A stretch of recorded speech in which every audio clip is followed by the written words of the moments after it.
in a meeting this morning here.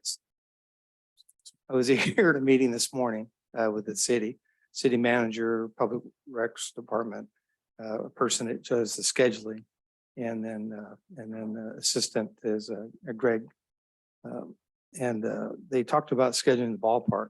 So the ballpark 65 years ago, this right now was dedicated. Mrs. Egbert donated the field, donated the property, and in her husband's name, Egbert tract is out by the ferry.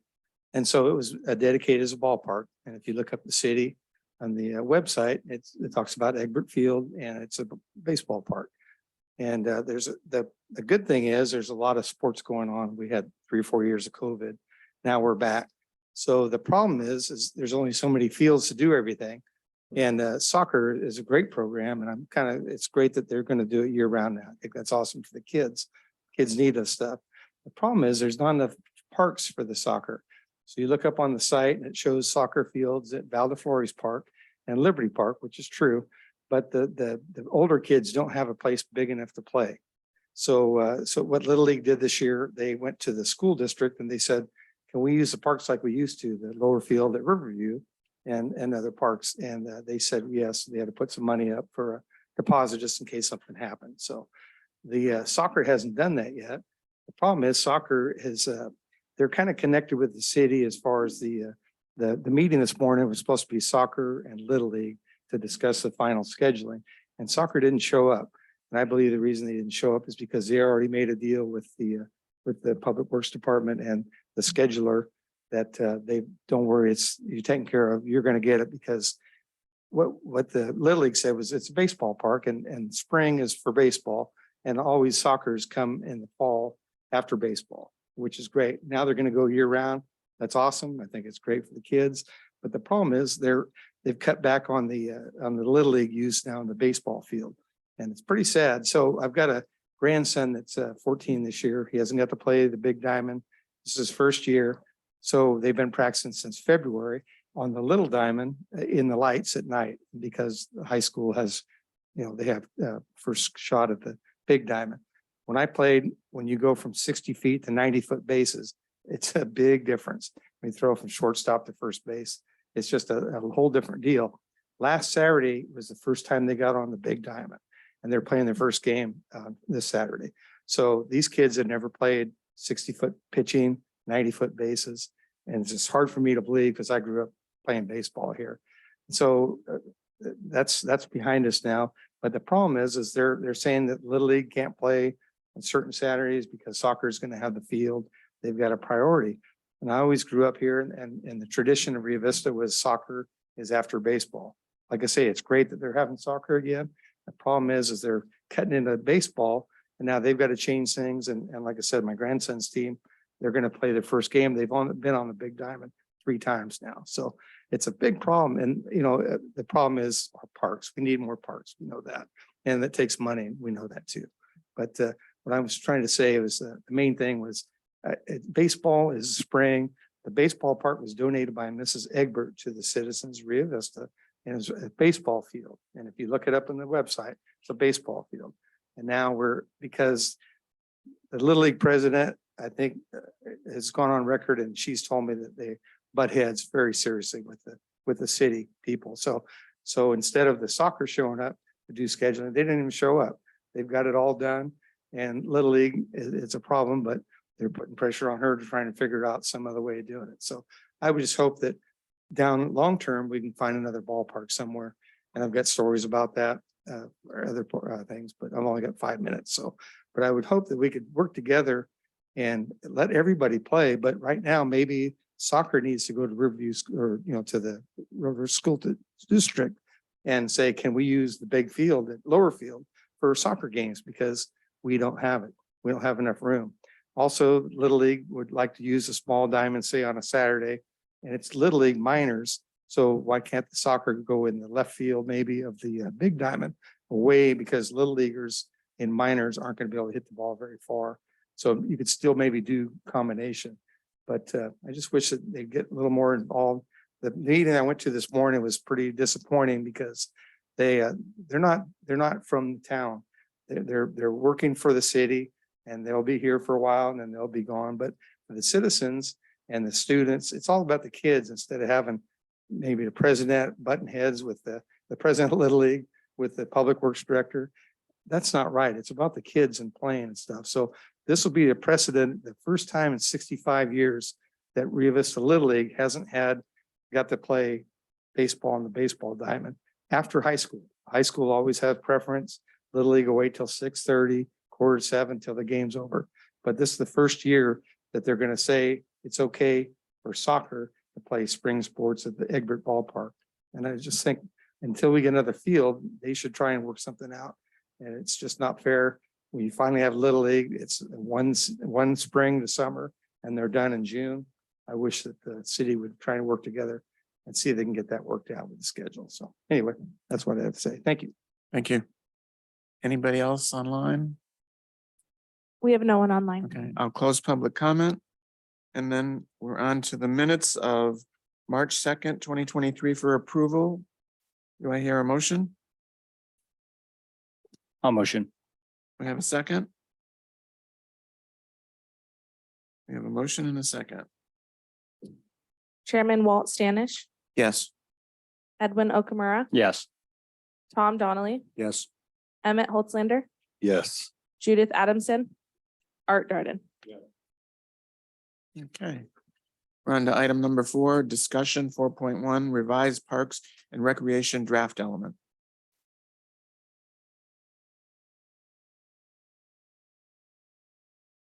And can you pull up the presentation?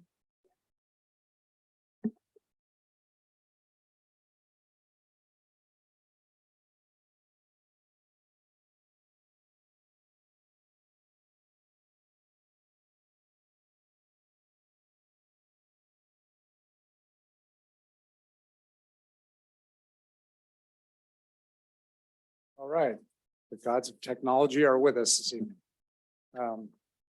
Chair, members of the working group, Paul Yunker on the general plan team. Tonight, we're going to be going over 3 topics. We'll take these one at a time. The first is to have a look at the draft Parks and Recreation element, do a little report back on what we heard from the Parks Commission. Then we're going to shift to looking at the land use map, show you the changes that were made in response to your comments at the last meeting. And then finally, we're going to introduce you to the goals, policies, and programs of the land use element, which with the guidance you'll provide us on the parks element, the format, the presentation level of detail, plus the guidance on the goals, policies, and programs for land use, we're then going to complete a first draft of the land use element. So we're starting to really move forward as pushing these elements through and preparing them for your review. So the first item this evening is the Parks and Recreation element. Quick review on the process.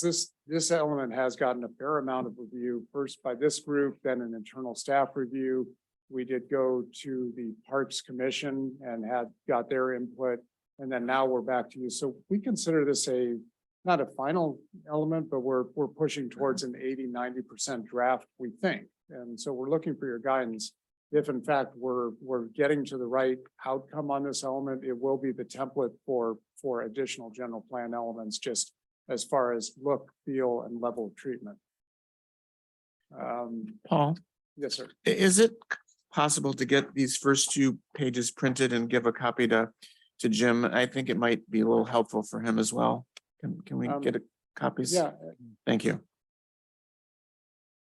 Or the whole packet if you have a whole packet. I think it's over there, Okay. right? Thank you. I didn't know if there was any.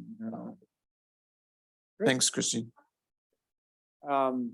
So what we're really looking for is, again, verifying that we've got the big themes of parks and recreation. We're not going to go through the element this evening, but if there are if you've reviewed the element and you have comments, we're very open to hearing those. We also want to just get your sense on the layout, because we've now formatted and created a template for the general plan. So the look and feel and kind of, is it meeting your expectations? So going forward, we did talk with the Parks and Recreation Commission about the element, had some good input. Some of these were more generalized comments. One was the importance of shading for benches and trails.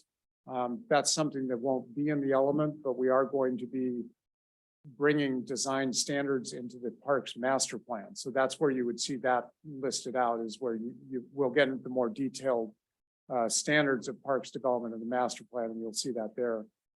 Interesting comment that trails aren't just for seniors, and we had kind of been couching this as trails and associated with our older community. And the comment was, it's great for families. It's great for kids getting around who don't have cars yet. So that was just kind of a global comment that really struck me as very relevant. A desire to see coordination with the school district and the city, which is already underway. There's a dialogue starting now about how the city and the school district can go forward with joint use agreements and what that might look like. So to the speaker's comments, that is something that really is part of the solution. There's no reason that school facilities should only be for schools and parks can't also accommodate some school athletic programs. A desire to look at volunteers. If in fact we are going to re-implement an active recreation program, looking to the community and seeing if we can get volunteers to help staff it, because recreation programs are very labor intensive. So is there a way that we can look to the community to help us with that? There was a comment on Val de Flores as one of the parks that has a soccer field, which is used by residents throughout the community, and also the only skate park. The comment was reclassify it as a community facility. So it now falls in the category of community facility instead of neighborhood park. A small mention of Crescent Park has a half basketball court that's very well used, is my understanding. And so that's now referenced in the document.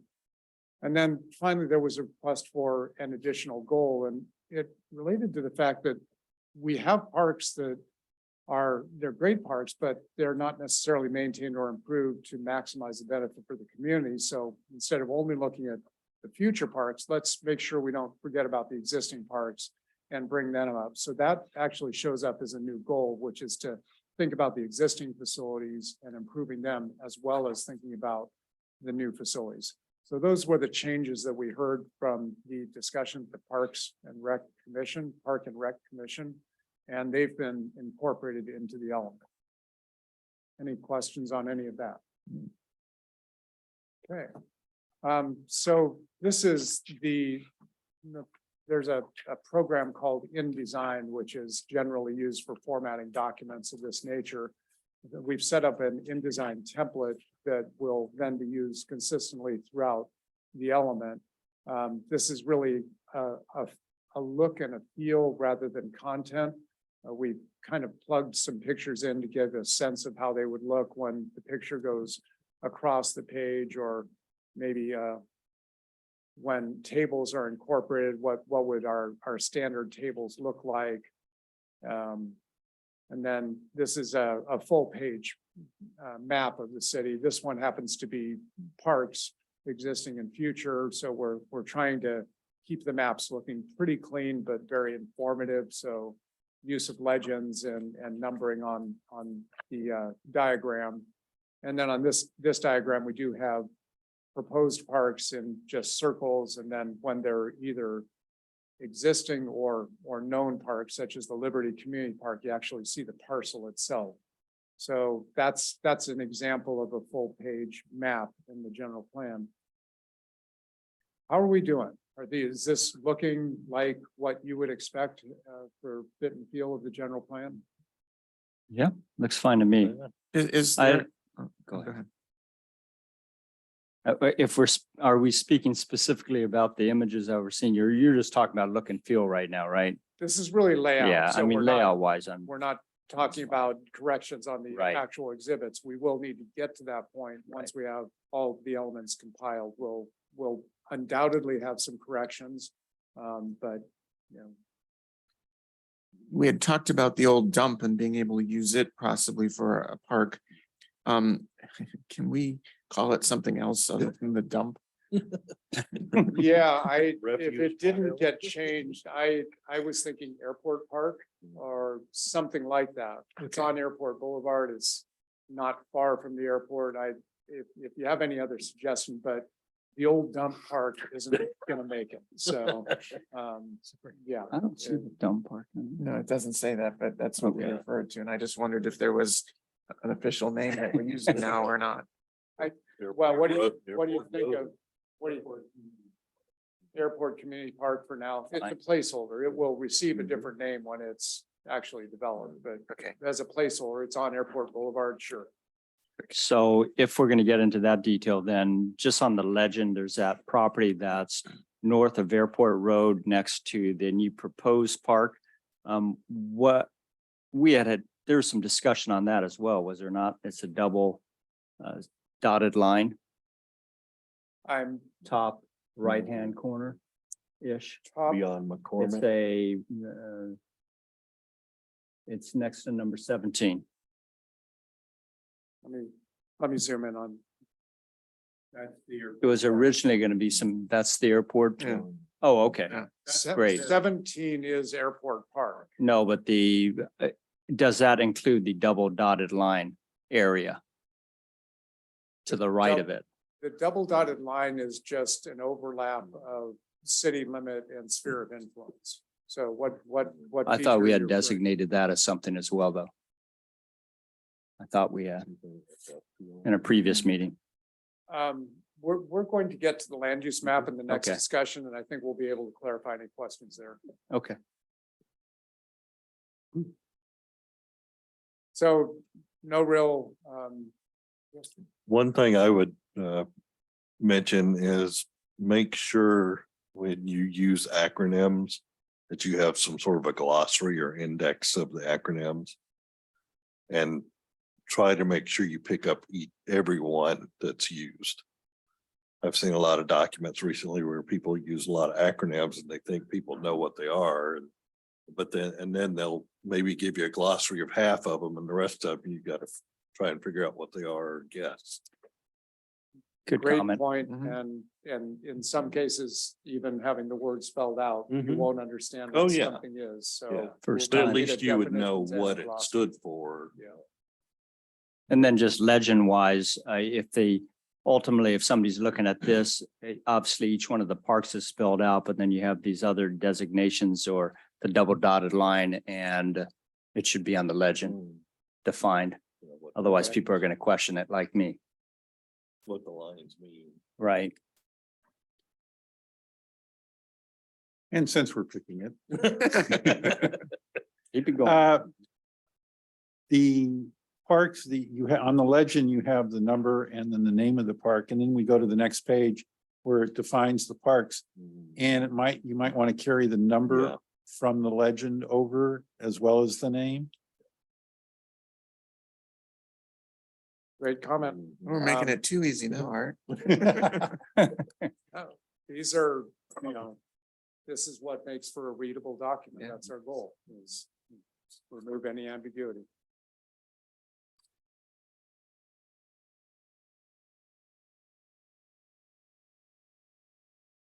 You got high schools spelled as one word on on page 1-7. Oh, yeah. Rio Vista High School.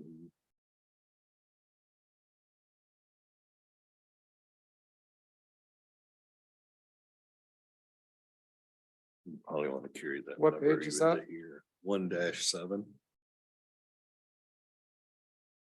Under public school facilities. 6.3.5. Okay. Thank you. And as these elements start going into a binder, those, picking up those comments, I'd love to say we do perfect work. I know we don't. So we'll catch these little changes and then we'll print the general plan and the next day we'll see something new. No, yeah. Yeah. It's inevitable. But we'll, any set of eyes on these is just that much closer to getting everything right. Well, if we're gonna nitpick this, I'll do it a little bit more. We're talking about the high school and the middle school and the elementary. We should probably give those numbers as well and put them on the legend. We will, For we potential use. did leave them off. Just the map was starting to get, will at some point get so full of information. We will have a public facilities document, but in this case, the schools are related to Parks and Recreation, so. Could there that be makes a, sense. A different color? or could you do a figure 9.1.1 and then just have, it's basically an overlay, you flip the page, be the exact same map. All the 1 through 17 would be off, and then they would highlight the public, the joint use parks potentially. So one way or another, we'll get the parks, we'll get the schools map in this element because of the relationship of the fields, so. Okay. Got it. One thing slightly that hasn't been mentioned, Val de Flores has the soccer field. It also has a dog park, which is a very nice dog park. And I think that should be noted. Yeah, Liberty. Yeah, for sure.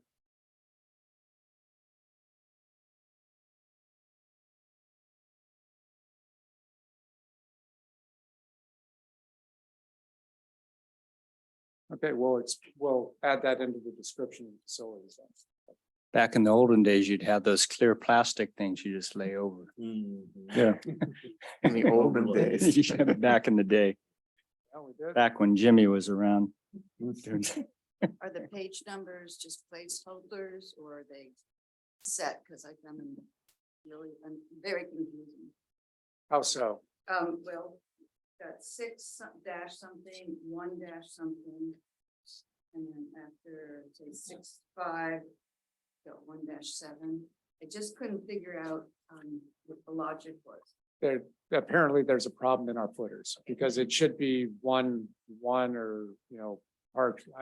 We'll look very closely at the footer. It should be very sequential and clear.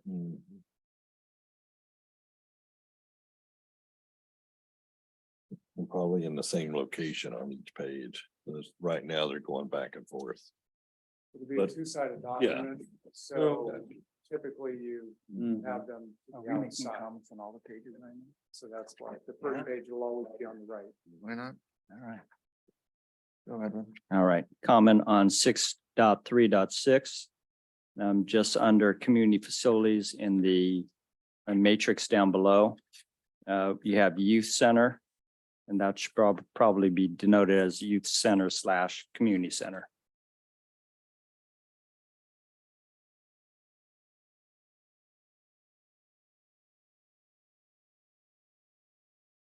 Got it?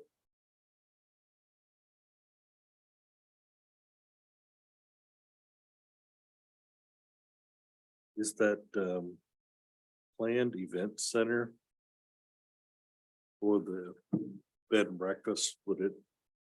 I wouldn't think it'd be included It's here. would it? private though, isn't it? It's a private Yeah. facility, Yeah. so. Okay. You did call out the Trilogy and the Liberty private ones in here as well. Oh. Well, the difference being it's a commercial venue, Mm-hmm. versus those are almost not publicly accessible, but accessible to any residents. Mhm. So they're not for-profit ventures. Okay. So. Just thought I would at least mention it. I got one item on the map on 6.4. We have Egbert Field called out, but we don't have Blackwelder Park called out next to it. There it is on a We're list. struggling a little bit because we're going to have to create a new polygon. That apparently is not showing as a separate parcel in the assessor parcel map. So we're still working on how to create that, and we're not sure why that property doesn't show up as a separate parcel. It shows up as just a little part of a much larger parcel. Mhm. So we do have the note that we have to add Blackwelder in. We're going to add Blackwelder as a planned park because it's not yet improved and available for use. I talked with Robin about that, so we are adding Blackwelder, but we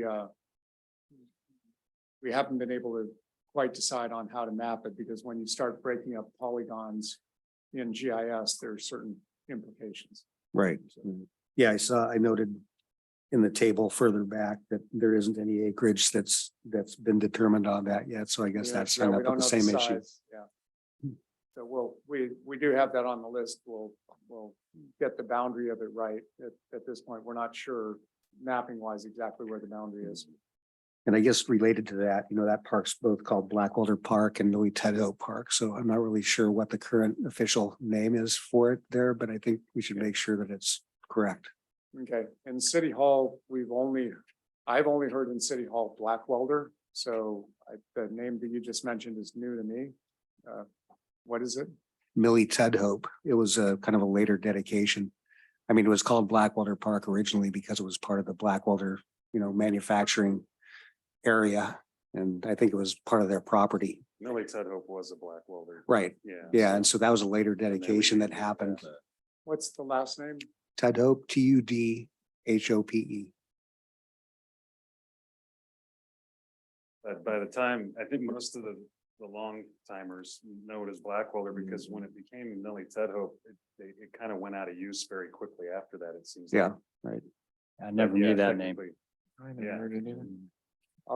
And then I'll- ultimately, there is a potential that would be worked in, maybe the That's part fence of would be it. gone and it might become part of the bigger park It's for just part of Egbert, Egbert. correct? So. Yeah, that would make sense. It mhm. wouldn't make sense to have two, unless they're functioning. Well, it depends on the completely use, different. right? They could functionally be very different parks. So I have a gray area question on the different areas. So I live in Vineyard Bluffs and we have a walkway going out there and we have a walkway within the HOA and then we have a large grass area. And it is frequented it's open to the public. It's not necessarily open to be reserved for sports or anything, but the public does walk out there and use it. I don't know if we address that or we don't address it. That was just kind of my question. We have not addressed it so far. I've seen the space and it feels like it's an open space that was reserved within the development. Right. So it'd be much akin to what we have in Trilogy, the golf course. There's Right. this open space that's set aside. It's not dedicated as city property. It's not maintained as city park, so it is great. I mean, it's something that's available apparently for at least the public is not run off, shall we say that? Yes. So I would tend not to map it on Sure. parks, but I understand there is going to be these areas where the community is just using space, but Well, I guess the typical citizen's not going to pick up the general plan and flip through it and say, oh, there's the parks map. But it would be nice if there was something that the city had that overlay that did show, for instance, Trilogy, the golf course, that's a public course. And then as well, I mean, if they had just moved into the area and they want to do walking, it is a nice walking trail around that. So I don't know how that's incorporated. I don't know. I don't think it's really a gray area so much as I don't know if it fits right into the general plan model, but it should be somewhere, it seems. And I think we get a little bit concerned when we start to in any way designate something as a public facility when it's not, Mhm. for a few reasons. One, we're not going to maintain it. We don't want to be liable for it. Right. We don't want to direct people to it. So I think that's where we kind of shy away. It's Yeah, that's fine. it's come up with that basketball court in the business park, as we know. So- We're just. I actually- Yeah. Where did I actually, how did they get developed? It was Just there? just built when the airport was there. Yeah. it's so I been just, I had a comment and I thought actually Rick was going to go into it and I think Tom probably wants to say something on this. On 6.3.2, community facilities, it talks about the bicycle and pedestrian paths. And we have all these parks, but one of the things that we need to make sure we consider all the time is how they're all connected. And so that comes back to park walkways and pathways and all that. And in here it says, please see the circulation mobility element for additional information on bicycle and pedestrian paths. Is that, I guess it's part of this, so they would just flip to that page. But at some point, it'd be nice to see how it all maps out to this. We will have an exhibit of trails and pathways in this element as well. Okay, And then there'll be more detailed information about construction standards and, how the circulation network will be rolled out, but we will have a trails map. Right. In this element as well. It will give you that look of between parks and really Right. all destinations. And so that comes back to, I think earlier on, we were talking about I think it was one of the first general comments about pathways.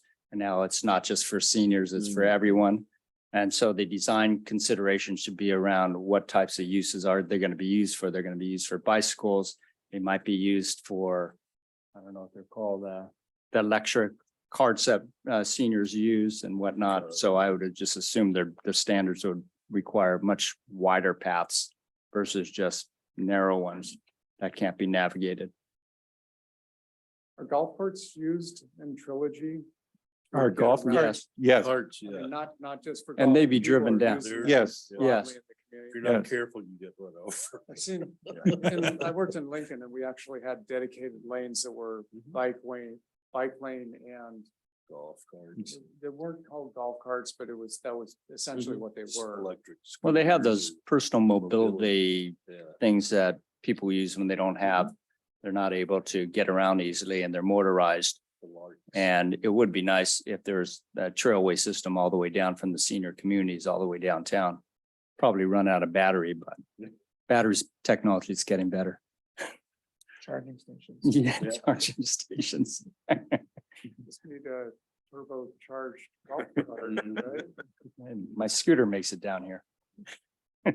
And so I think the comment is to also be thinking, first of all, we will have a map of circulation in this element, but you also want us to be thinking about some additional level of mobility, which is Well, just when not you're- cars, but small vehicles. Well, just not saying, hey, we're gonna put a path here and, it's gonna be a 8-foot path. That probably wouldn't work for most people. Especially if it's multi-use and seniors are gonna be using and younger people are gonna be using it, riding their bikes and whatnot. You know, Depends on the traffic though, of how many people are using it at the same time. Yeah. You know? in the Sacramento area, we found 10 feet is the minimum for bi-directional and 12 feet for a big trail. So the American Route Bike Trail is 12 feet. And it's not always big enough, No, on the weekends, no. but again, you got to think about use levels because Mhm. we'll never have a day like Saturday on the American River Parkway, I hope. Or we do hope. yes. I don't know. Be careful what you. Well, they A do. lot of it's They avoid do. the trail. Yeah, yeah. That's too congested. So my understanding is you're going to be adding that to this, the trails. We're going to have a trails diagram within the parks element, yes. Mobility is one of the big items within parks and recreation. So again, back to that active, passive mobility, so. So I just want to put my 2 cents worth supporting trails, connecting the community, different communities.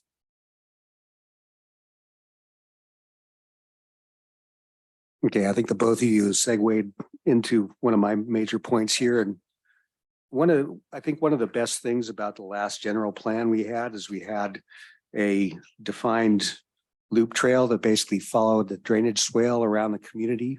There was this diagram that showed the drainage swale, and responding to that was this showing potential trails, class 1 and class 2 trails that worked with that.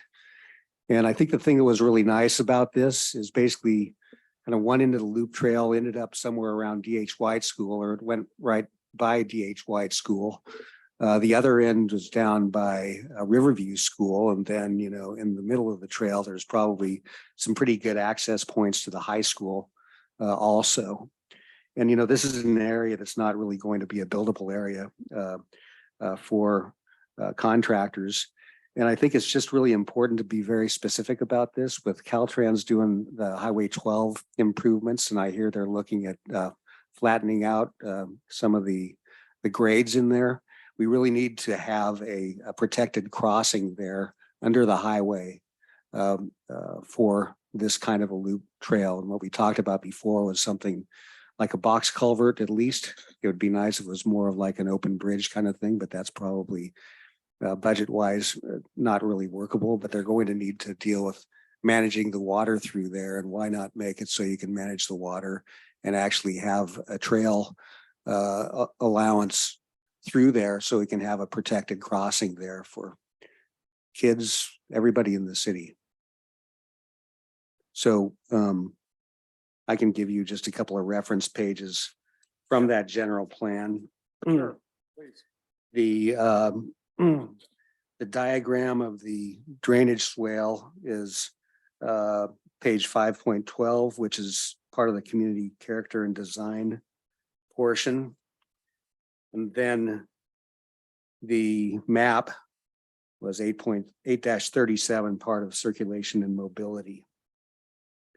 So, you know, I mean, with the happenings over on the Esperson property, or the lack of the happenings there, you know, it makes it a little bit challenging there, but I think we need to lay the groundwork to follow through with this plan, because it just seems like a real natural type of a connector that can really help to facilitate, you know, this that we've gotten so much public input on.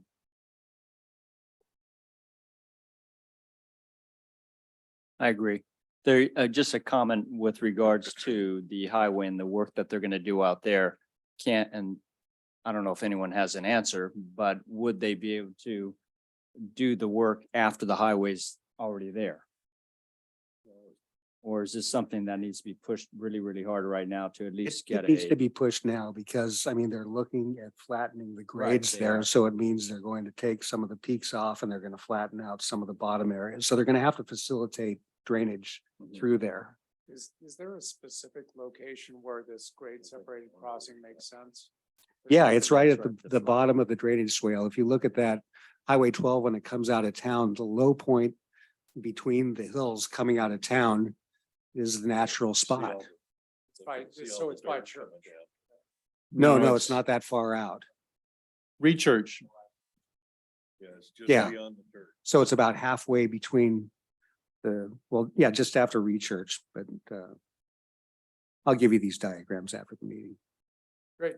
And we do have the existing general plan, so I think we can just pull it from that. If you look at a Google map or Google Earth map, you'll probably see the trails of dirt that have washed down right to the highway on both sides. That's what you're talking about. Great. Pretty evident right now. And from a timing perspective, this has to happen now because those plans, they consider them baked. We continue to fight them on a couple of items.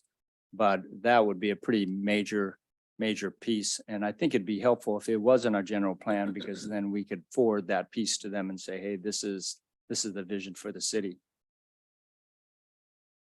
You know, and it is in our existing general plan right now. So we can point to that is already in place. Just grandfathered in. Right.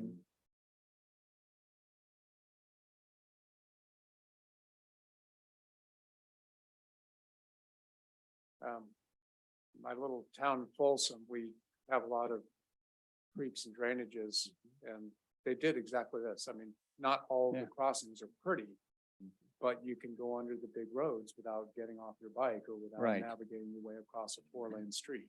So I it's think one a of the lot of things I cities are like most this. about the community. Yeah, I mean, Davis, you could run a half marathon and not once be on a surface street. I mean, Yeah. or on the sides of streets. There are no The dangerous green crossings. belts, yeah. Greenbelt. Yeah. So it can be designed in,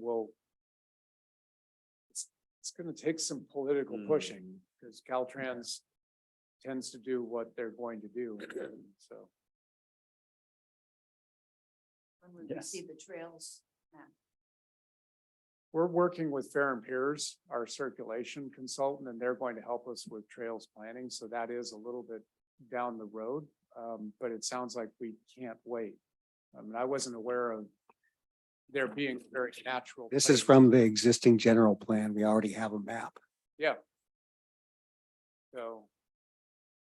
As far as, you know, what will be the new trails map, I think it will probably be adjusted from that. Based on where we're at today and what's happened. But, the crossing we can go after right now. I don't think we want to wait Right. at all. No. And then from a grant perspective, I mean, I already know what they're gonna say. We're giving you $190 million. You don't want it anymore? Well, then we'll take our highway repair somewhere else. They've said it already. Yes. They've said that a few times now. But is this a kind of project where it could be drawn in and then we could get matching grants? Is this something, I assume we would be able to get grants? It's a That will work for construction this. timing issue. Yeah, Is really what it comes down to is Caltrans won't want to hold up their project indefinitely, so we would. And we'll have to bring money to the table somehow. Mhm. Grant money, city money, some combination, whatever, but. You know, but they're gonna have to deal with drainage anyway. So it's just right, how that drainage is configured potentially.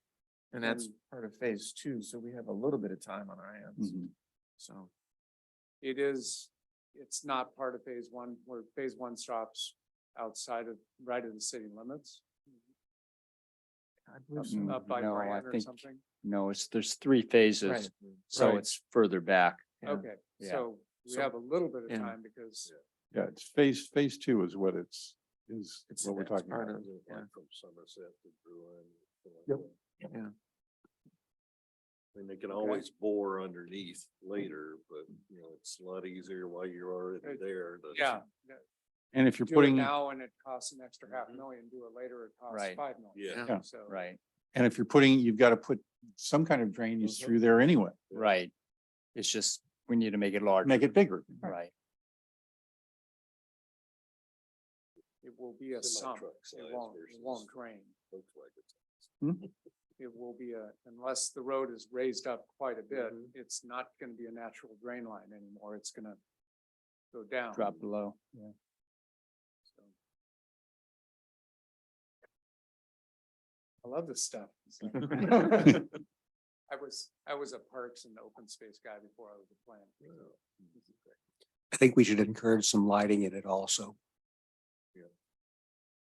You have to either design so there's natural lighting, but if you're talking about for evenings, yeah, you would need Yeah. lighting. And the design really influences whether people use it. Right. If it feels scary, people won't use it. Right.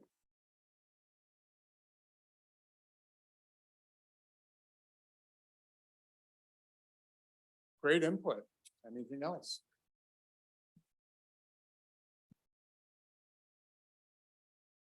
As I say every time we look at one of these, this isn't your last chance. So as you're reading and coming up with ideas and suggestions and, you know, corrections or things that were overlooked, it's not over until council adopts. So up until that point, we can continue to improve. So we'll be revisiting the park element until we get the trails map as part of it, correct? We'll add the parks trail map into it. I don't know that we'll have another meeting where the parks element is specifically on the agenda as we're reviewing it. This is probably the last time we'll officially look at this element because we're gonna have to move on to other elements. But that doesn't mean we can't talk about it. You can communicate to me directly. You can say, I noticed, I found, I think, whatever, and we're always willing to just, you know, at the next meeting, say, we talked with Mr. Darden and he had some suggestions that we think have a lot of merit. They're this, are you okay with us incorporating? So we're not gonna start changing the elements on our own, but we're open to any discussions at any point. On to the next one. I'll open it up for public comment. Jim. Can you come? Yeah. On the spelling on the 9-1, approved the parks, Bauman Road, it has 2 ends in it. When they first put that airport in, they made the signs just like this. So it's 2 ends, that's all. It's 2 ends on Bauman, right? Bauman.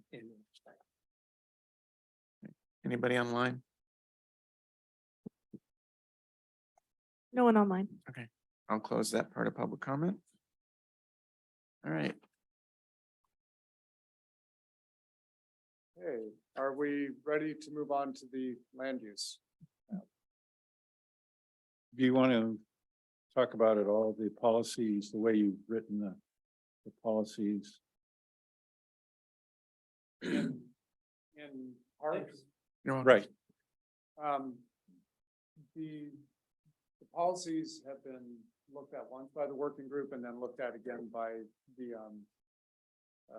Parks Commission. If you're catching things that you right now want to talk about, absolutely. But I hadn't anticipated we were going through the text of the element. Okay.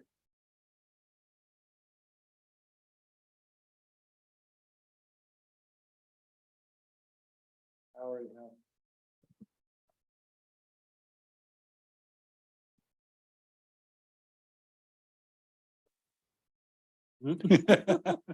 Apparently it doesn't. Next slide. Keep going. Okay, we had some great input from the working group on the land use map at the last element. We're going to walk through the changes that were made and make sure they're consistent with expectations, and in a couple of cases explain where we have some concerns. Next slide. The majority of the working group's input was in and around the downtown area. So I'm going to just basically start at the top and work around clockwise. The LDR to parks, there's a small park, I think it's Sierra Vista. I'm remembering right the street, but Like a little strip. yeah, it's just a little strip, but it hadn't been mapped, so we now have that showing as a park.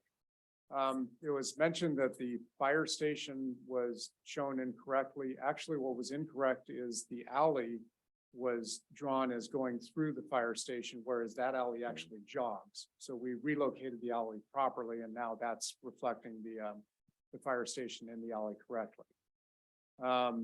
We changed the post office from downtown. It was designated downtown. We changed it to public, quasi-public.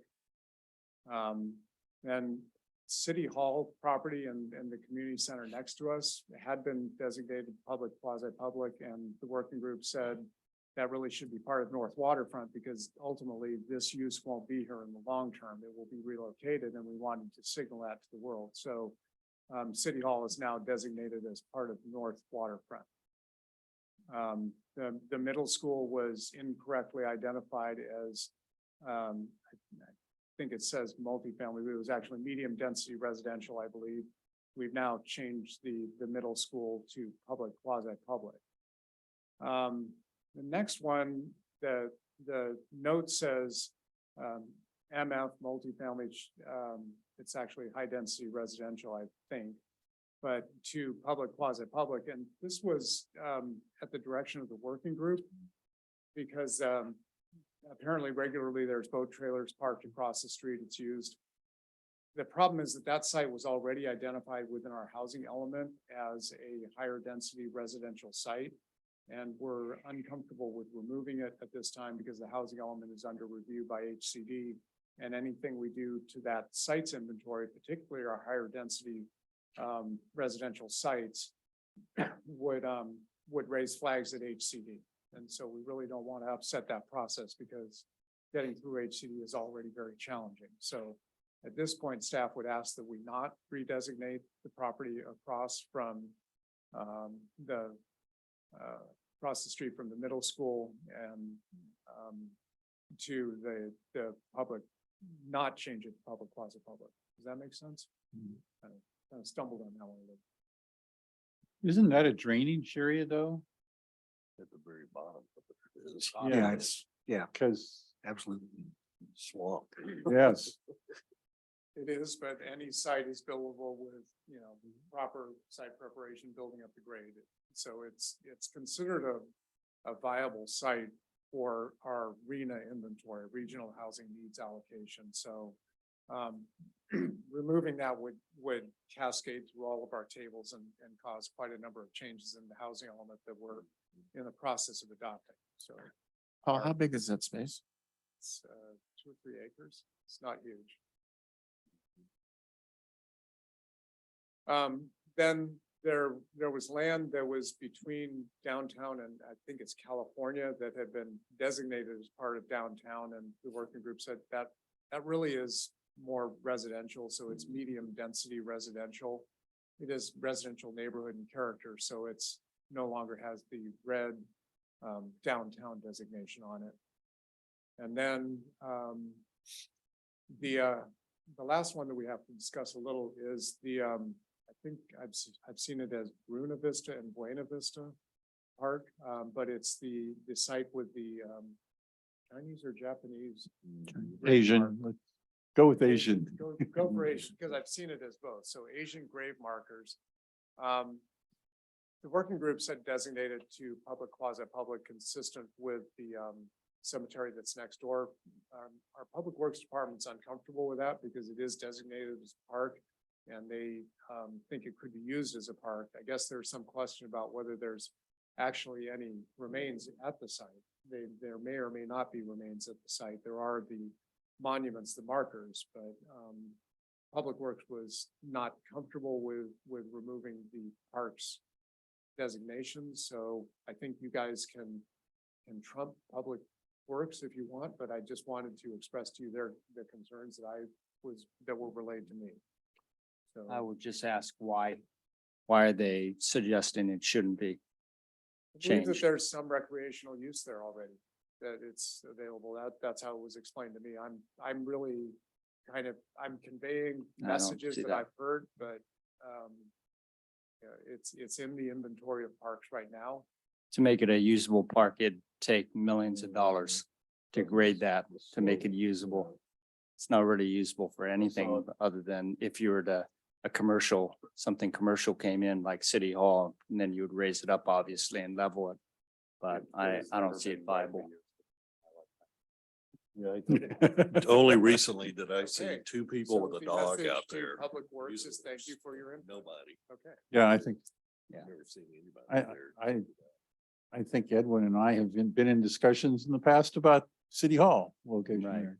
Yes, that was mentioned to me. There was a possible City Hall location. So we'll go ahead and leave the parks and quasi-public designation. I just wanted to raise that concern and see if that had a traction with the group. So that's the downtown ones. Paul, real quick, before you leave that, is One back. is the post office flipped? Can we go back? It seems like it's flipped on that map.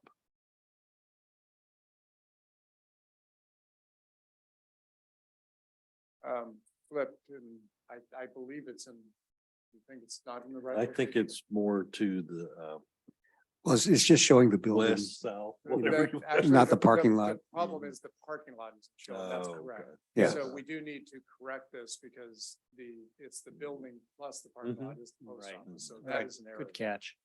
And then what are the those little small plots as part of the Riverview Middle School property? Are those actual plots for housing? Their homes there. Oh, that's, Yeah, there's a few. oh, okay.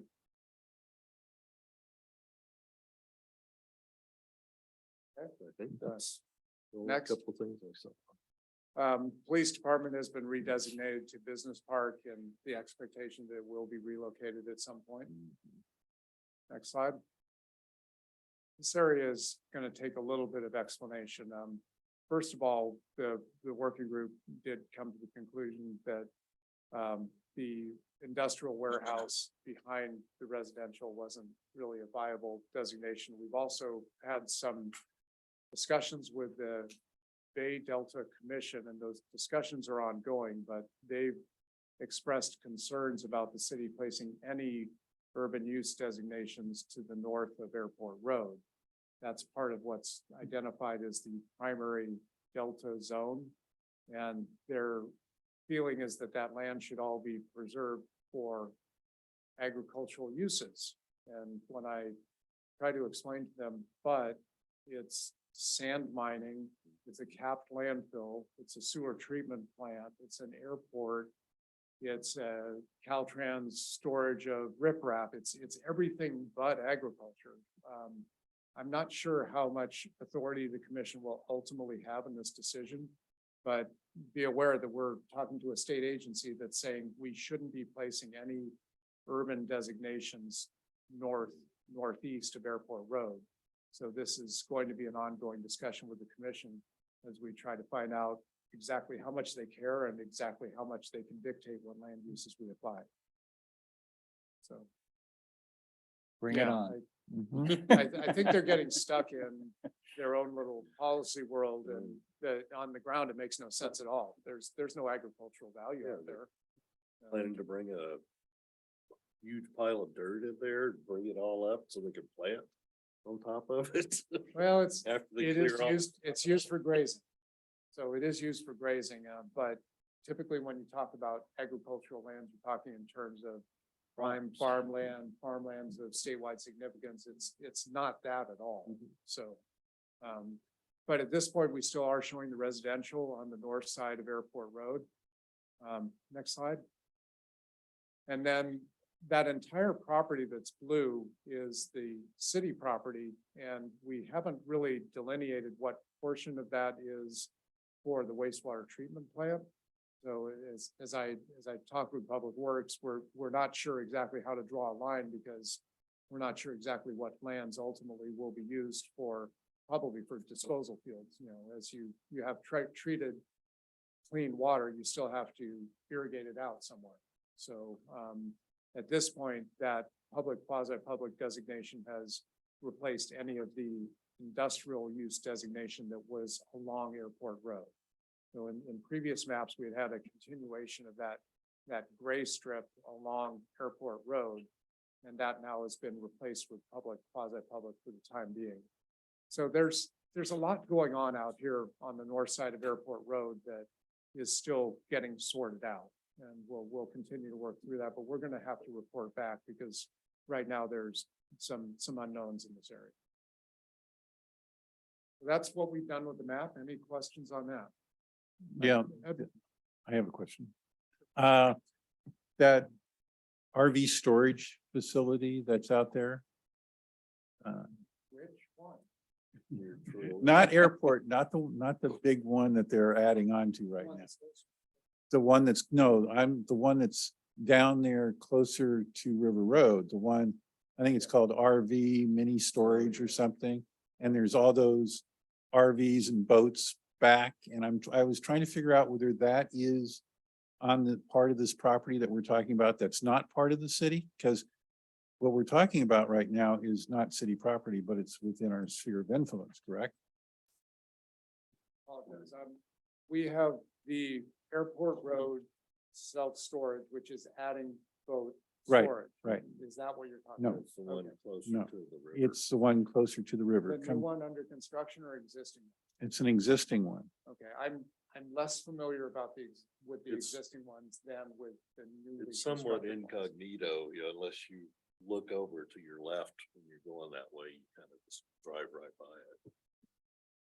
And I was looking at this map and trying to determine whether it is actually even that property back there behind it, you know, where all the RVs are and stuff, whether that's actually in the city or not. You're talking about that big open lot that just has RVs just parked out Yep, outside, That's right? exactly what Yeah. I'm talking about. That is in the city. It was Yeah, like a that's little- part of what had been designated study area under the previous general plan. And I believe now it's going to an industrial designation. There's already some little shops there in front of that. Yeah, Lyra's welding is right there. And it's set back from Airport Road. Correct. Yes. That is within the city. That particular land they're on, the group has identified as industrial. The portion in front of it is identified as residential. The frontage of Airport Road is residential. Right. And that land is within the city. I honestly don't know how the Delta Commission is going to view land that's already been designated for urban uses. If they expect us to redesignate industrial uses to agriculture, that's not likely. So, Would it be possible to move back, go backwards with this map? in slides, Yes. yes. to. That one right there where we're talking about industrial warehouse Yeah, to open space. That is not city, right? That is, that is not city, but the use that you're talking about is in the dark gray area below that. okay.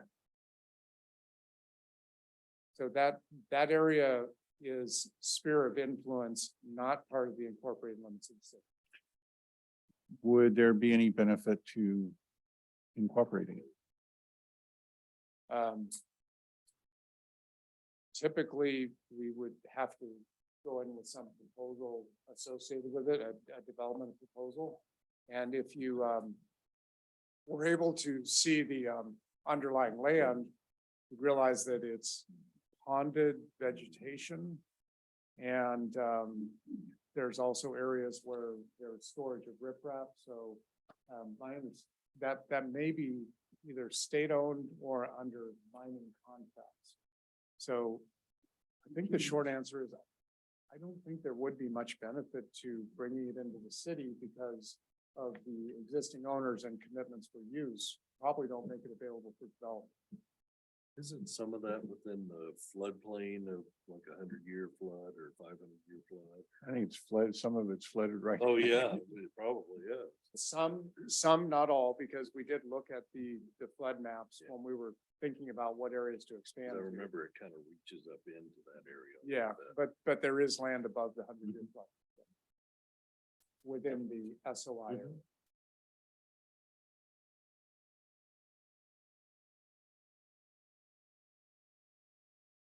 Okay, so that was our walk through the changes to the map. We can go up one more.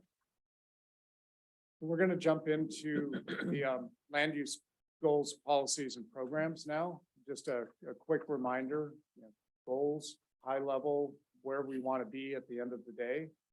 A policy is typically a standard or direction that guides our decisions. And then a program is an action that we need to take on. So that's kind of framing it up.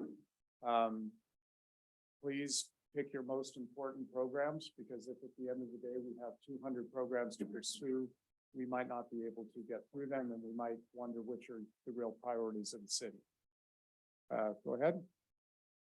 So 6 goals here, and we're going to flip back and forth between these slides, but the first goal is about downtown. Vibrant waterfront, high quality place, businesses, visitors. This is the recognition that downtown is going to be the place that will draw visitors to Rio Vista.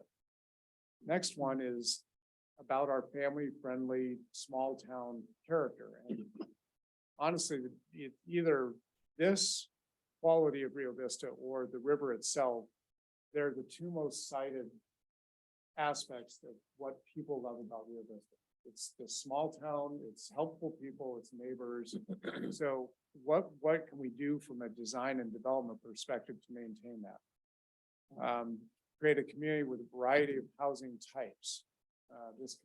This gets to, right now, we're well served in the active adult segment, not really well served in the non-age restricted single family, not at all served in apartments, multifamily to speak of.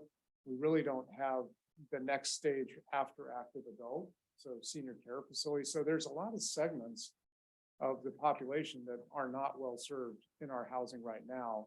And over time, we would like to see broader accommodation for different needs, because we all throughout our lives transition from what we need in housing. Next.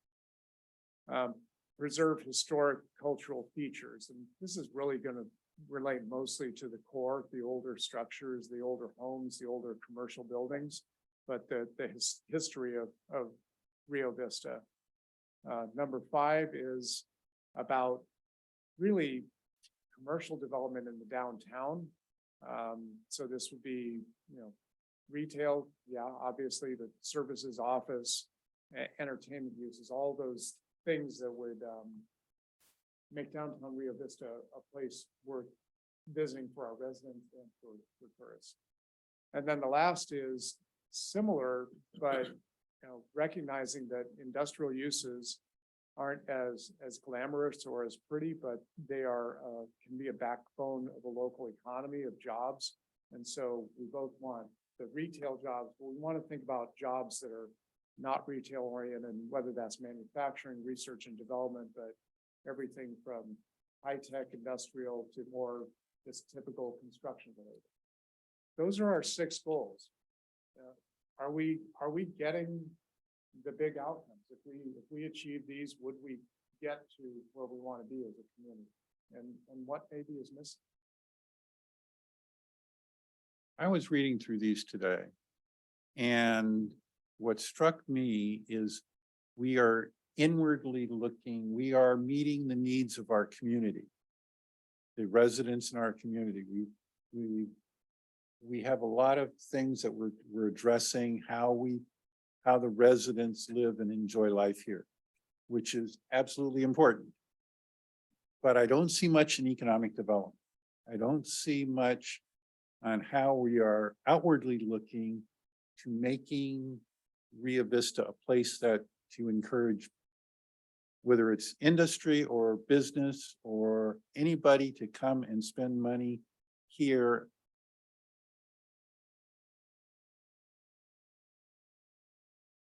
So I haven't given a lot of thought to how I would phrase a goal in that area, but I think we need to, I think something is missing about economic development in this goal.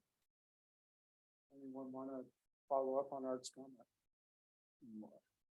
Could you somehow Is work it LU into that is goal number 5, not suggesting that, and then also I think in 1 through 3, I think there was one, I think the first one was.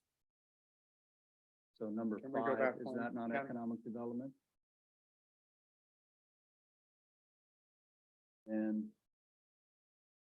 To some extent, 1, 5, and 6 And are then- touching on economic yeah, I development. mean, I Right. thought one in this was 5.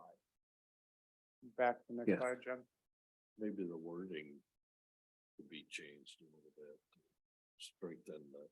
I don't know, I the just, push. I think I maybe see, if anything, 6 is falling short.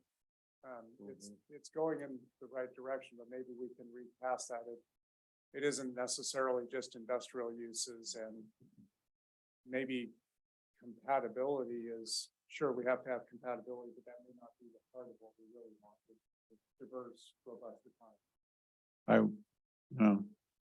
I think we need to be, I think we need to say something active about welcoming business, new business to town.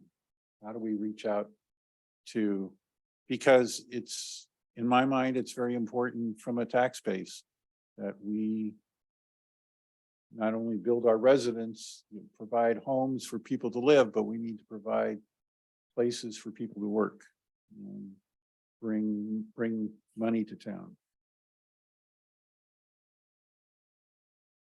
Okay, well, again, LU5, I mean, it says encourage the growth and development of retail, office, service and entertainment uses in Rio Vista to meet the needs of the community and to provide employment opportunities for residents. I think that maybe meeting the needs of the community and visitors to the community, something along those lines, so that it is something that's not just inwardly focused, and that kind of ties it back together with LU1 a little bit better. Are you kind of talking maybe about a destination, making Rio Vista a destination? Well, that would point be nice, as well. but I'm not, I'm trying to just be broader than that. Yes, I would love to make Rio Vista a destination point and get some hotels and have a reason for people to come visit us, spend money and go home, is what I say often. I think it says it, but I mean, to encourage a business-friendly environment that enables development of retail, office, et cetera, would, I mean, we're just trying to say that we're open for business, Yes, right? right. We're friendly. So it might be just wordsmithing that LU5 a little bit. Strengthen the language. Because saying business friendly would tell people on the outside that it's not just for the residents. We're not just trying to create businesses for us to go to, trying to create businesses, a business environment that is friendly for outsiders to come in and start businesses. But that's wordsmithing. Too. I mean, I kind of get it from how it's written. Okay, well, I got some good ideas on to go on. We'll refine this and then this will come back and we'll see how close to the mark we get. Should we, in this spot, maybe not, I'm just asking, but should we put anything about recreation as far as building, field space and recreation opportunities, and recreational programs and things like that for families, or is that more of a different area? So this is the challenge of a general plan is it's all interrelated. And if probably I would say we can handle that within the parks and recreation element and really be clear there, let that element take that role on. But this will come up time and again, that, no issue really lives just in one element. So And maybe LU2, I don't have it up, but can we go back?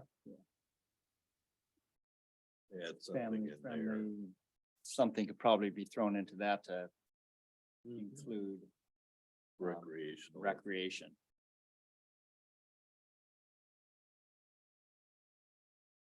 I've been through this exercise and in fact, I had one council that had lots and lots of goal statements and the facilitator said, you just got to get it down to 10. So they took 4 of them, mashed them together into one Yep. giant goal statement. Here. It's like, no. The whole page. So, I think that's such a concise statement that absolutely we can bring that concept of parks and open space in here. But, again, we want to, let each element address what it's trying to address and keep things fairly clean. Yeah. I almost not laugh, but that LU2 it's a maintain and enhance Rio Vista's safe, family friendly, small town character. If we stay at 15,000 people, we are going to be all of that. So.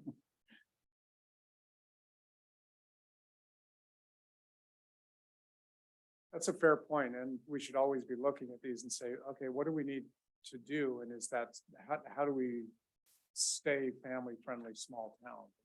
How does that relate to the decisions that the planning commission, city council need to make, and what we're trying to court? Small town just means the size. We already are a small town and we always are going to be a small town.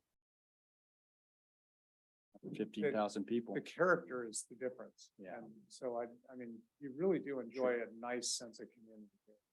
And I'm not sure that the general plan can really do much to Right. improve or detract from that. I think it's just kind of in the DNA. So. I have a question before we start policies. Do you all want to take like a 10-minute break? Because it seems like we're gonna be with this for a little while longer. I mean, if it's yes, fine. If no, then we'll continue. I think we have that much longer. Paul's going to drive us through in the next 10 minutes. We're going to be done. Paul is known to be a little long-winded. So there was this program, us, and part of the strategy of they wouldn't let people take bathroom breaks. It's got that pressure going. Whatever is the desire to. I think it was Walt's comment to just not be long-winded. Okay, I say we grind. all right. Let's go. Motion to adjourn. Okay, thank you. On the goals, we'll work on these and bring it back next. So now we're into the policies. First one relates to compact residential neighborhoods with services. This is the kind of idea of when we're, and let me say that when we look at these policies, you could almost say, and Brand Ranch should have, and Brand Ranch should have, and because there's only one project that we know we're going to be reviewing in the near term. So while this general plan will not be in place, while the evolution of Brand Ranch and its new form occurs, it's the only project where this stuff really applies. Or Sino, if Riverwalk becomes redesigned, if it opens up for redevelopment, but these because we don't have the ability to go out into the hinterlands, what we're really talking about is large scale development should incorporate these features. So the first is just this idea of complete neighborhoods, walking services if possible, close in. Again, second policy for larger developments and infill, we'd like to see a range of housing types. So this gets to developers will tend to come in and say, I want to build single family lots on 6,500 square foot, single family homes on 6,500 square foot lots. I'll throw in some big lots that are 6,750 square feet, but that's as much as I can do. So we want to, this says we'd like to see some differentiation. Encourage residential development to incorporate walking connectivity. And we talked about this earlier in the trails plan, but it's also at its finest level, it's getting from the house out of the neighborhood to the trail on the edge. So thoughts on these? You just mentioned differentiation. Why don't you just say it in there? Of lots, And instead of trying to imply it, that would be on LU2. right? So add just a statement about Yeah. varied lot sizes. Yeah. Okay.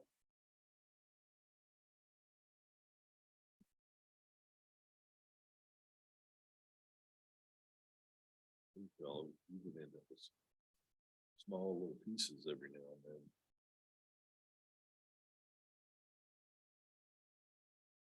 Tiny homes. You put Other comments? 5 stories on.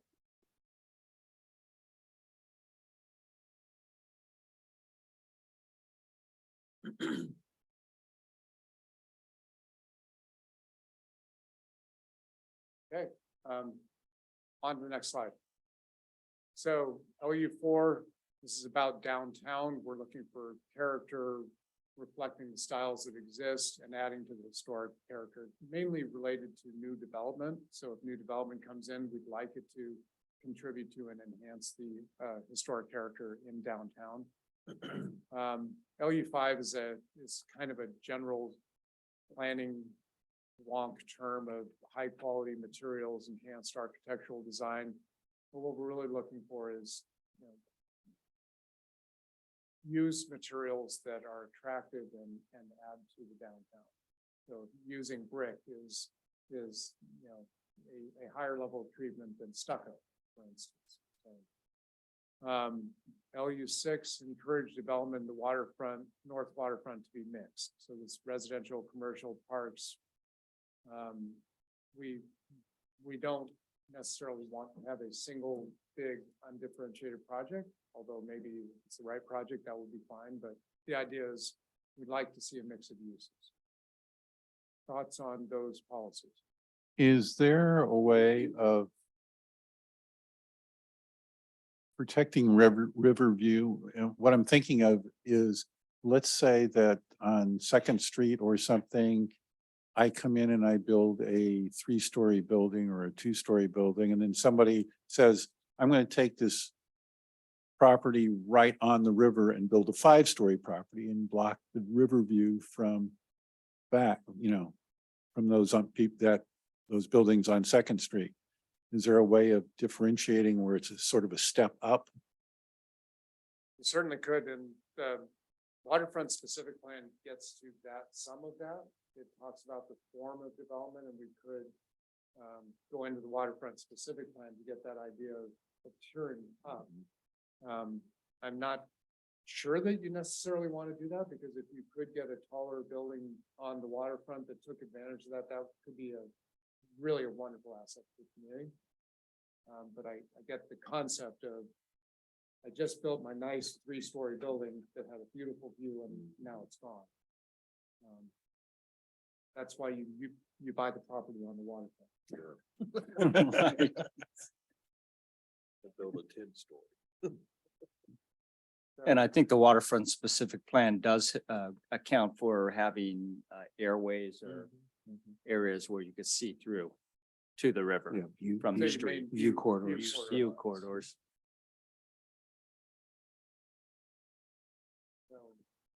I I spent some time in Santa Cruz. In Santa Cruz, people went ballistic with, there's this hill 3 blocks from the river or 3 blocks from the ocean, and you've got this beautiful view. And then somebody else comes along and they're going to build a hotel and block. You know, they've been living there 20 years and have this beautiful view, and their view's gone. Your $1 million view is gone. Yep. Not sure if that's something we want to try to regulate in or. That was my phone telling me. Hey. Okay.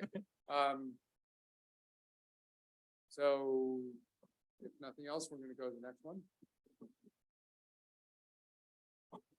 We're still in the downtown on number 7. This is just reinforcing the idea of blocks. And this is really spelled out in the waterfront specific plan that the regulating plan shows how the roads could go in. It doesn't necessarily dictate they have to exactly go like this, but the idea is to break up the development and create blocks that will create a more inviting place. LU8. Really looking in this one for the main places are on Church and Highway 12. The new commercial node is on Church and Airport, which we've designated, and then there'll be a node within Brand Ranch. So these are the areas where we're interested in having a mix of uses that will serve the residents. So this is really, I forget, I think we have a new term of neighborhood mixed use or something. We had called it community core at one point, but this is those 10 to 20 acre parcels where there's enough land and we want to see a mix of uses within them. Number 9 is getting to pedestrian oriented. So when we say pedestrian oriented, what we're really saying is adequate sidewalks, whatever features will allow pedestrians to move freely, but it's also a little bit the design of the structures themselves to create an inviting streetscape. So it's a place you want to walk. So that this will play out when we see development proposals on the waterfront. Thoughts on these?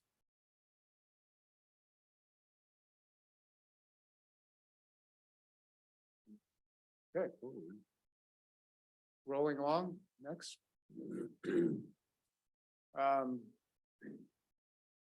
This policy is really aimed at priorities of the city, which is to invest in the downtown. It may be infrastructure, parking, public spaces, but this is a statement really that the city is going to invest in the downtown.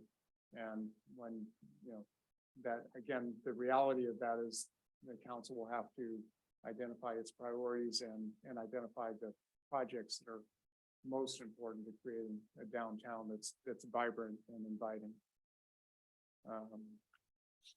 The 11 mixed use areas, we want to see pedestrian amenities. So this is, you know, we would like to see intermixed within private development, these features of small outdoor seating, artwork, plazas, features that might be on private property, but could be open to the public. I think we've all been in communities where you have these little small open space areas. They may be ringed with stores and there's an ice cream store, but there's a place you can go and sit and eat your ice cream. So, and then placing those along the river is just a natural. LU12 just speaks to preserving historic buildings. It's an asset you just can't recreate. So the historic buildings should, sometimes they take investment, sometimes, you know, retrofitting is expensive. It's really something we should be encouraging. Is there, and everybody help me out here because I'm not aware of it. Is there a way of identifying, have we identified historic buildings that we really want to hang on to in this city, and how do we do that? I'm not sure if we have a good historic building inventory. There's definitely some great buildings in this town. So That may be something under programs that we want to talk about is conducting an inventory of historic resources. I don't believe anything's on the historic register, so we don't have buildings that are legally protected. So we're going to be into programs in just a second. So why don't we make sure to talk about that as a possible program? So these 10, 11, 12, any thoughts on these? And, you know, the most challenging thing here is to see what's missing. We've just looked at 3-4 pages of policies. And so after this discussion, if you can take another walk through and look for those things that aren't there, because that's the hardest thing to see. Next slide. So these are our implementation programs. These are actions that staff will be charged with undertaking over the course of this general plan. The first has got to go through the zoning ordinance and make sure it's consistent with the general plan. So there's going to be changes in the land use map that will have to be translated into the zoning code. That will be the next big effort from a planning perspective is bringing the zoning code up to consistency with the general plan. Next. This is about the South Waterfront, formerly known as the Army Base. I would really appreciate the group would look at these and determine if these are the steps, but the complaint in the community is, it's been 20 years, guys. Why isn't anything happening? So are these the steps or are there other steps? We don't have to fix this tonight, but we have to get this right because I think, you know, right behind Highway 12, lack of movement on the Army-based property is one of the great frustrations of this community. So we really need to start thinking about a game plan. Well, I think the first step one in the game plan, and I don't know where this is going to fit, but we have to determine if there is hazardous materials out there. People say there's asbestos, there's this, there's that, but you can't go out there and do any work, even if you got a group of volunteers together that was going to go out and clean weeds, if you've got hazardous materials lying around. And we need an inventory of that. Is there hazardous materials or not? Okay. Yep.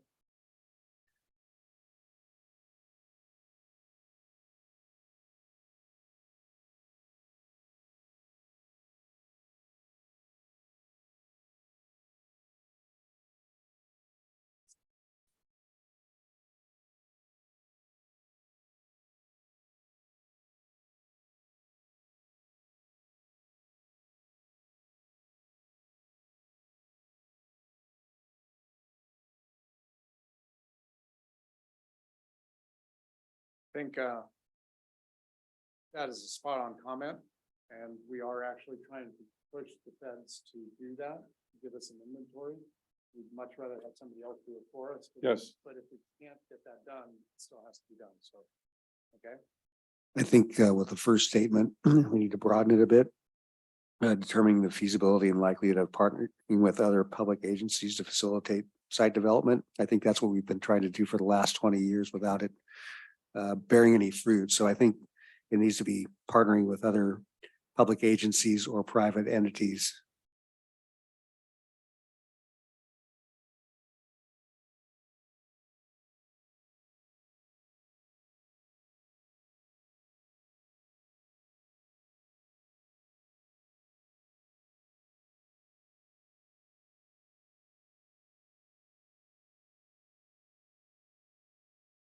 Great comment.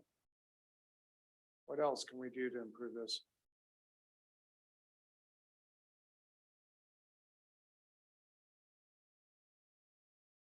Well, the remediation steps, actually, the fourth bullet art is speaking. So remediation and but defining what's to be remediated, I guess. Yes, well, I had a couple of years ago, I had been in discussion about having a volunteer Saturday and get people together and just get out there and knock down weeds and stuff. But again, you know, an open space park, if nothing else, if we could just have something, clean up an area and have people come out and have picnics or something. But the first step is what hazardous materials are we gonna find? That was actually a really interesting statement to me, because I guess I've always been focused on the end game. It's going to be this beautiful place with recreation fields or hotels or whatever. Why can't we just use it right now? What do we have to do to make it available? Make it available to the community right now. Just as kind of a rough place. Yes. Interesting. And I even did some, according to what I have been told, if a place is in its state that it's been in for a long time, it's considered a natural state. And we don't have to build it up and clean it all up to allow people to go there. You go, it's like going to a park or something that is in its natural state. You're gonna trip over tree limbs and Yeah. stuff, you know, that's not, we don't have to get rid of the tree limbs, but we need to make it welcoming to the community. And that can be done often with volunteer labor. And that might help with getting a developer out. And that, paying- and if the developer comes in and sees how nice that area is and The potential. the, Yeah, that's actually very interesting because as well, when you have parks, people end up cutting their own trails and then you find out the best use for a space because it naturally occurs. And Right. There are It's- some trails out there. Right. It's like the trail that goes from the homecoming, cuts across the field to this, school. to the middle, to the Yeah. grammar school over there. That was just naturally occurring.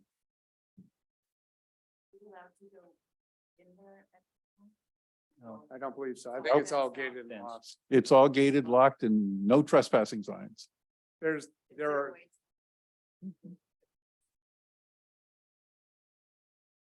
To. Well, For you the could go working Public group to Works. visit as part of your role or for the public, because I think we could arrange. We a could, tour. yeah. I know we can arrange a tour. Yeah, I that's was, easy. I was taking, Robin took me out there and was able to walk around on the property. But there are liability issues now. So that will be, we will have to get a handle on the liability issues, the contamination and because unfortunately, we're in a litigious society. Yes. An army base. Left An over. army base that had They dumped stuff lead paint anywhere. and asbestos. And Motor gosh knows oil, what all else. kinds of stuff. No, But chemicals. You Yeah. can keep them if you find them. Solvents, fuels, You can keep them if you find them. but there could be solvents, fuels and other materials that were not, we're talking a base that was used quite a bit before we were very sensitive about pollution. yes, And the military, they get things done, but not always very careful. Well, that looks like a good place to dump this. Next. Number 3, update the waterfront specific plan. First of all, it doesn't include the entire area that we're now going to refer to as the North Waterfront. It doesn't include anything north of the bridge. So there's a geographic area we want to start looking at. And I think it's a good plan. It probably is more a matter of expanding its footprint than a deep rethink. So, but that's probably a downstream effort after we get the zoning code updated. But that will be a big effort. the zoning code will include the North Waterfront. As a designation, but it won't govern the North Waterfront. Let me say that differently. Right now, the waterfront specific plan is the zoning code for that area. The zoning code will govern everything outside of that footprint. In the future, I would see that footprint getting bigger and the jurisdictional boundary of the specific plan would grow. I guess my So- only comment on the waterfront specific plan is, and it's probably on PC, but $100,000+ was spent on that specific plan and nothing obviously happened with it. Isn't the general plan good enough to create the general vision for what we want to do on our waterfront? Because I think one of our ideas is to really not be so restrictive when a developer or somebody wants to come in and buy property and do something with it. And so by putting in a specific plan, you're telling them, look, it's gonna be like this. You could only build a building that's 3-story or 2.5 stories high or 3.5 stories high. Those restrictions, I think, could sometimes be an impediment. And to me, this is maybe rude, but it seemed like a waste of money. I spent quite a bit of time preparing and participating in the specific plan that was Oh, written sorry. in 2003. I said on Two PC. thousand four, when the sky was the limit, the economy was flying high and developers would do anything. And we drafted this great specific plan. I was the director of the community. And then about 6 years later, I had the privilege of unwinding it and slowly just eating away at everything because it was viewed as an impediment. And it was. You will have people who want to do development on the waterfront that won't meet the specific plan expectations. Is that a good thing or a bad thing? I don't know. So It's- why do we have it? That's my it's- question. Well, because you're shooting for an outcome. You're trying for an outcome. It may be too ambitious of an outcome. The regulating plans and the form-based codes that were in vogue when this document was prepared, personally kind of have some problems with them. I think they went a little bit too far.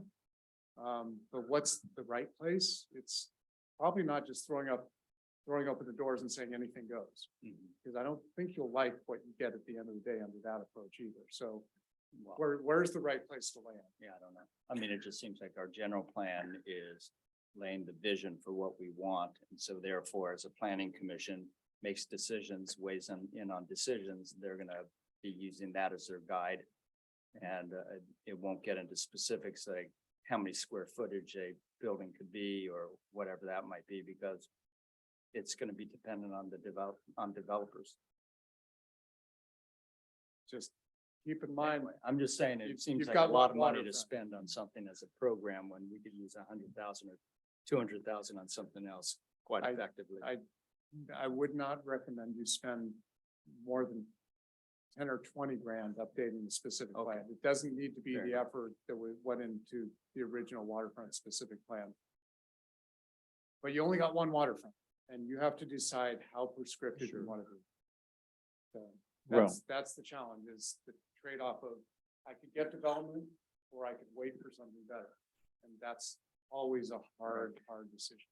But isn't there a way that we could reference that waterfront specific plan to say that this is, generally this is the specific approach that we had already developed for the other waterfront area and the north waterfront area. We would like to be generally an extension of that. So I think what you're suggesting is maybe use it as a kind of a guidepost, but not any Right. regulatory document. right, so not Jumping that off. prescriptive. Sure. But And there's then- been that work that's been put into it there, so why not use it as a reference? And then we piece. don't have to get into amending the waterfront specific plan. Right, We just say any development designated north waterfront that's not within the waterfront specific plan should generally try to meet. yeah, we'll use that as a reference in, evaluating it. So we jump in this program. Just leave the waterfront specific plan alone and pull this out. Maybe we don't need to touch it, because that is a viable approach. Good. Save us some money. Yeah. Use this as a jumping off. I mean, do Okay. minor amendments, right? Yeah. And if somebody comes to us and say they want to use it for something a little different and we agree, then And we're not worried about being PC here. Good. Want to get to the right fit for this community. Okay, help me, That help, is- help me out. Yeah. North waterfront, the storage, the RV storage place that we turn.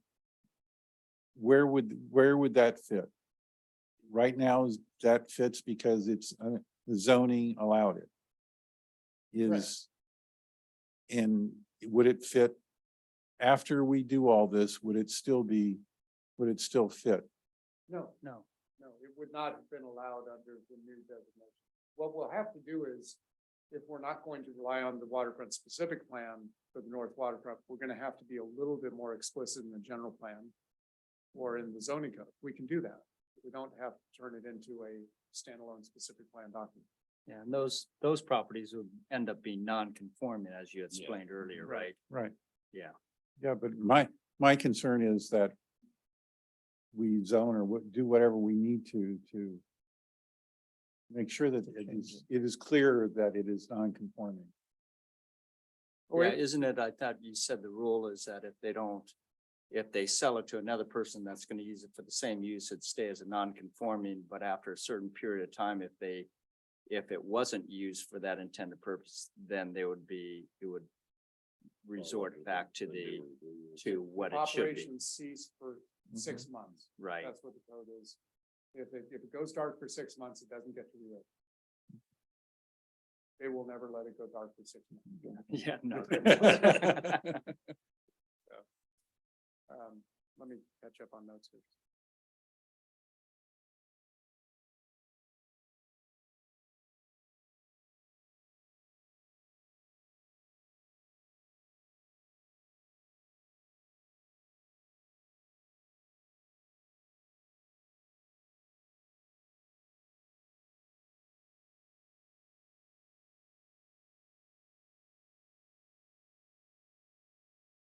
Great, okay. Next one is adopt and implement an incentive program to promote residential infill development in vacant lots. This is something that, the city can think about. What can the city bring to the table? You might be able to handle reducing connection fees, sewer connection fees, or impact fees, or something. That's one of the things cities generally, it's a lever that you have to pull, is your impact fees. I don't know that there's much beyond that, but we can look at what the other incentives are that you could bring to the table. And then that could attract development. And when we say infill, we're really talking about the more of the core community. It's not applicable to Trilogy or Liberty. Thoughts?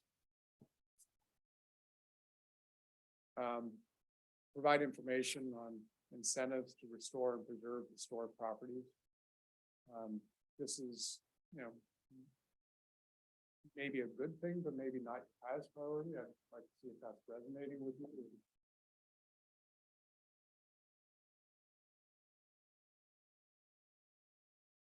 Definitely needs to be in some. Yeah. So this is, putting together literature and trying to, I don't want to be negative about this, but if we could put this literature together, nobody would ever ask to see it. So, Yeah, I mean, the question really is, we don't have any formal way of designating historic properties right now. And so anyone could, I mean, if they started providing incentives, anyone could come forward and say, I have a property that I think is historic. So, I mean, I guess it's fine, but we would have to define that. I'd like to work on this one a little bit, and I think it gets back to that idea, and maybe now's the time to talk about Do the inventory. Yes, Thinking this somehow tie in. I'm thinking about what used to be a long time ago, the movie theater on Main Street. And that space is a beautiful space.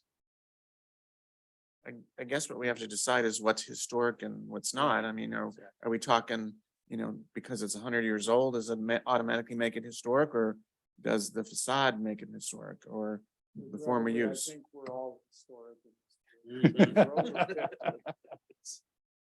Not Uh-oh. everybody. Uh-oh. I was looking this way. You should have been looking behind you. So the definition of historic is Over 50? Yeah. Which- That's the entire which downtown. now that exactly. is 1970. So, Oh my Not gosh, just the everything's age yeah, of the historic. building that's not what we think of as historic. No. So I think probably we need to better define what historic means. The state, I Yeah, think the absolutely. state has guidelines for that as well. It's not just the age of the building. It's the age of the building, the way it looks, And what happened when it was off. Yeah, yeah. Some important. What person it grew up originally was there. built for. So let me work with number 5. So there's a question of inventory, there's a question of what does it mean to be historic? Yeah. And then, we can still talk about the incentives. I'm over and work at the school district in Pittsburgh, and they've got an old school there that at one time was the school for the city. But it's not on a register of any sort. So, we're talking about hopefully eventually tearing it down to be able to add more classroom space to the high school. But every time that has been brought up in the community, people just go bananas. Oh, it's historical. No, it's not. It's not on a register of any kind. I'll give you an example. It's possibly one of the uglier buildings in Rio Vista, but just this week, Craig Breedlove passed away. Yes. He spent decades building a jet car. Yeah, I was gonna say, is this like the And guy with? From the bottom. Yeah. and, historical things happen there, and I don't So know. he's a Rio Vista guy? Yes. Yes. Oh, wow. Right on front. It's on front. Front and Logan. Yeah, front month. You wouldn't know it from. Looks like an driving by. He. World's fastest In car. 1960s, Salt flats. in the 60s, he went over 600 miles an hour. Spirit of America? Yep. Yeah, I think so. I remember. Yeah. Over in the salt flats. Yeah.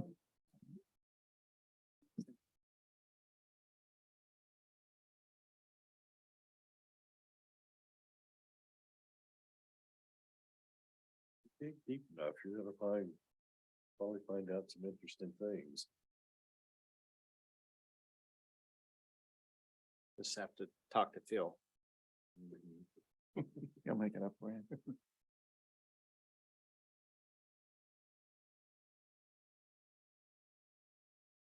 The National Register probably has guidelines as well of historic. They do, but we don't really want to go in that. Oh, direction, no. because Once you have that designation, things can get very complex if you want to. make any changes. Okay, next slide. Update development regulations to be objective, and number 7, adopt citywide objective design standards. These are specifically related to changes in state law. Forever, planners have relied on design guidelines that say, create a community that has a certain feel or look and, welcoming character and, kind of fluffy language. And the state said, you can't use those anymore. Right now, we're only required to use objective design standards for projects that have a measure of affordability. I would not be surprised that if over time the state pushes that into all housing, because more and more land use agencies are getting pushed to be transparent about what's an approvable project. And this isn't an issue in Rio Vista, but some affluent communities just play hide the ball. You can never get a housing project through. So this idea of objective standards that you explicitly say what works for Rio Vista is the direction that all agencies in California need to be going. So this will be an undertaking, but without it, you will have no say over the design of homes. And they can be as ticky-tacky as the developer wants if you don't have regulations that protect. 8 is regarding annexations, and just that, prepare an area-wide plan before you consider annexations. May not be very relevant. About our only annexation is that industrial area that the state Delta Commission doesn't want us to bring in. I don't know that we can annex anywhere else. So I think it's fine to have a program, but it may never be implemented. Unless something changes with the planning group and they do want to proceed with development. That's the only time I think that this will come into play. Sure. What about the other side of the river? There's been talk sometimes of being able to annex the other side of the river as well. I'm not saying it's a good thing or or bad, but I'm just saying there's been talk about it. You're talking about detachment from from Sacramento County and bring it to Solano County, because I don't think the city would be allowed to have Sacramento County land. Two different.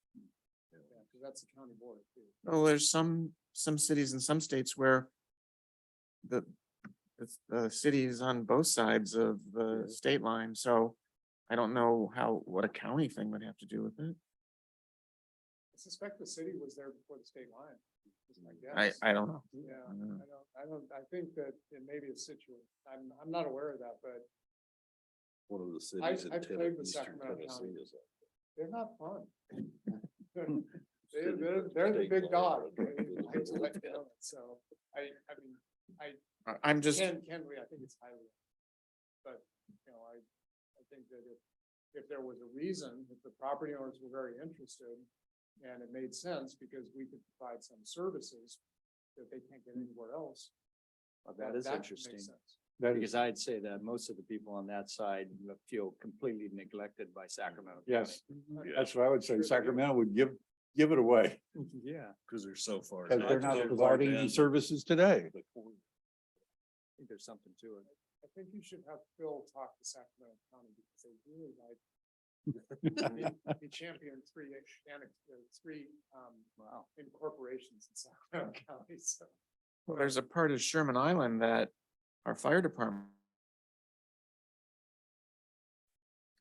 And it's not mutual, they specifically service that part of Sherman Island, so I don't think it's, So now is the time, if this is, I mean, given that we're not going to be standing within existing Solano County. If that's the kind of discussion that will take years to, get all lined up. You'll have to be working with Solano 25 County years. Board of Supervisors, Sacramento County Board of Supervisors. And ultimately, I'm not sure who says grace over changing those lines. would it be worth it for us to put in the sphere of influence? I mean, Within the planning area, would be the correct term. We don't control the sphere of influence. Solano County, LAFCO can't grant us sphere of influence across county lines. They don't have that authority. I guess we could put an application with Sacramento County LAFCO.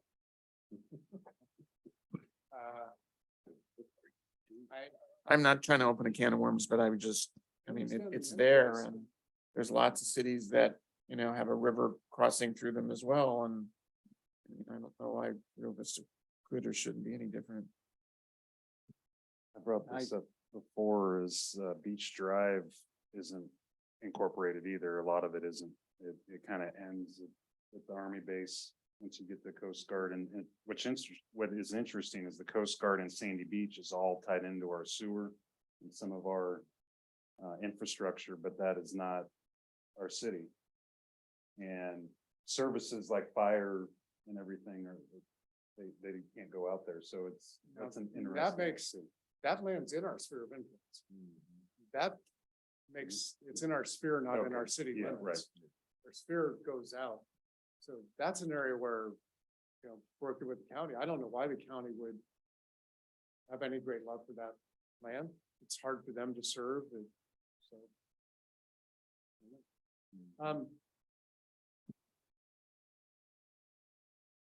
I mean, we're kind of predicting the future here, or at least looking into the future, and maybe that could be part of our future. I don't know.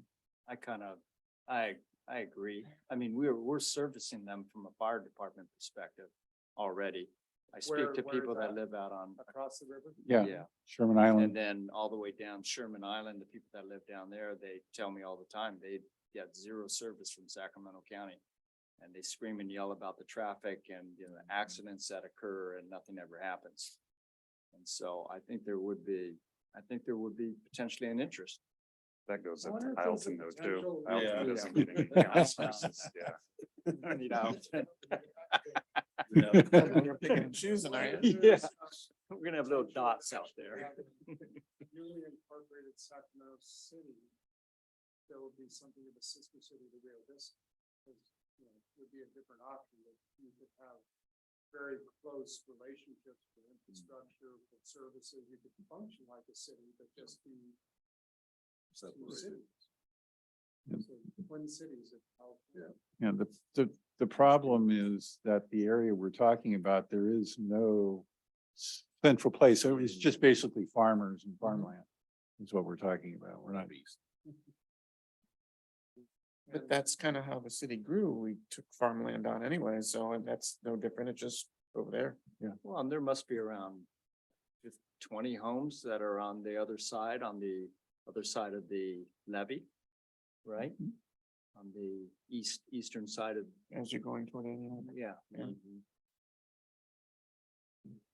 And then all the way down to Sherman Island. Sherman Island has residents down there. I don't Yeah. know. There must be around. It's more like a trailer. There are homes there and trailers. There must be at least. There's an 30 RV park homes. Mhm. down there too. And at some point you have to ask yourself, does the city want that? Well, It's just a discussion point, right? Yeah. You don't know.